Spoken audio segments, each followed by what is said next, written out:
solo yoo xam ne moo impacté ci prix ceeb bi yemuñu ci loolu parce que tey ceeb bi soo ko jëlee nii mënoon nañu dugalaat taxe bi te du tax prix ceeb bi yokku ndax niveau réduction bi ñu am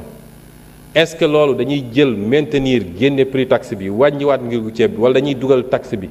mu am lu muy dugal ci gafa état bi ñu mun koo orienter ci yeneen préoccupation ñu ngi koy étudier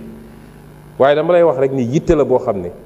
lu ñuy surveiller la tey soo jëlee lu mel ni produits pétroliers yi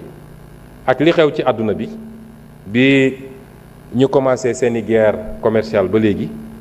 bokk na ci rare impact yu ñu war a wax positif la mooy gis nga ni lépp lu jëm ci prix baril bi wàññeeku na bu baax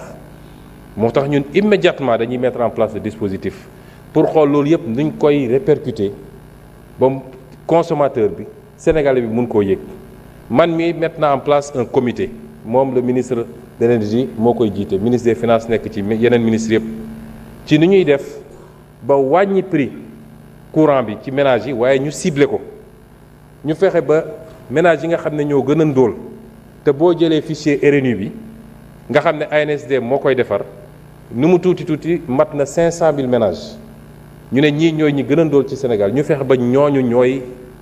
ressentir le prix de la baisse ñu impact bi parce que boo ciblé wul def diminution globale milliardaire bi nekk fële nga xam ne moom amul problème fay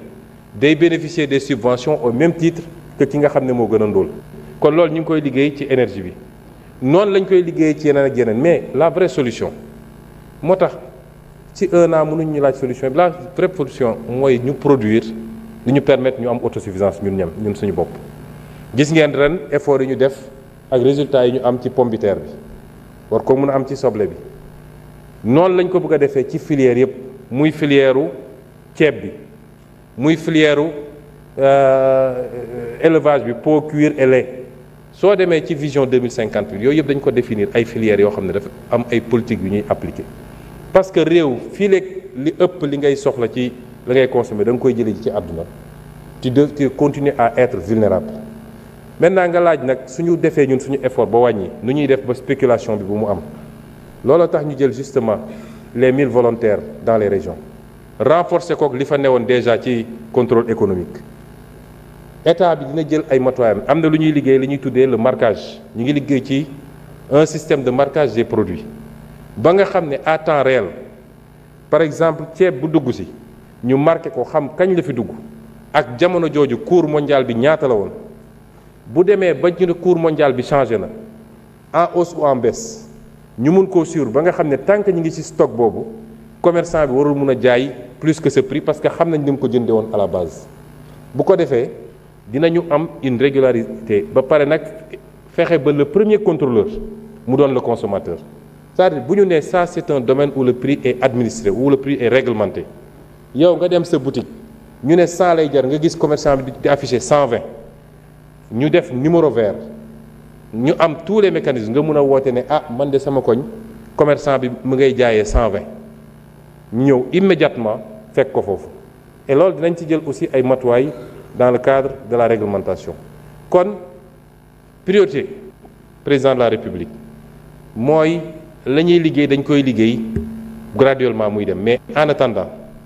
la jëm ci li nga xam ne mooy li nit ñi soxla pour dund bu ñoŋe dund bu tane en tout cas loolu mu bañ a doon loo xam ne problème la parce que nguur nag ku ko yor te mënoo comprendre loolu mooy yow sa bopp tu te mets en danger ay efforts yi ñuy def dañ koy def par rapport ak nos capacités réelles moo tax communication ak le peuple dafa am solo s'il y a énormément de désinformation li ëpp ci askan wi xam nañ fi ñu jëm mais il faut ñu continuer di communiquer ak ñoom et c'est pourquoi dans les prochains jours d'ailleurs j'envisage des rencontres sectorielles commencé woon naa keroog avec les syndicats je vais le faire avec les secteurs informels jakartamaan yi ambulants yi je vais le faire avec les agriculteurs je vais le faire avec les éleveurs je vais le faire avec toutes les forces vives de la nation parce que il nous faut nous entendre sur un consensus fort réew li koy defar il faut consensus fort am ci mooy fii la ñu bëgg a jëm voilà le cap acteurs yi ko war a def yépp waxuma politique yi waxuma politiciens yi parce que politicien moom nu muy def ba jot ci nguur gi rek je parle des forces vives de la nation ñi nga xam ne ñoo ne ci terrain bi di liggéey te soxlawuñu ku leen waxal xam nañ seen réalité ñoom ñëpp j'irai à leur rencontre j'organiserai des forums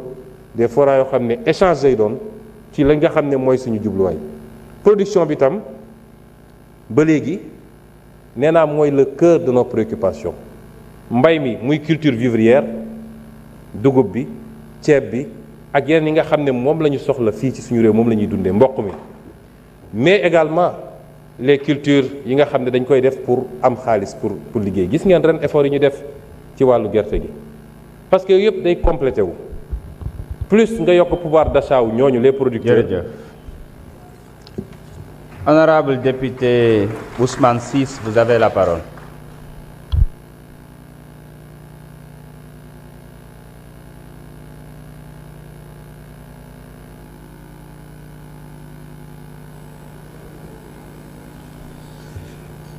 Bonjour,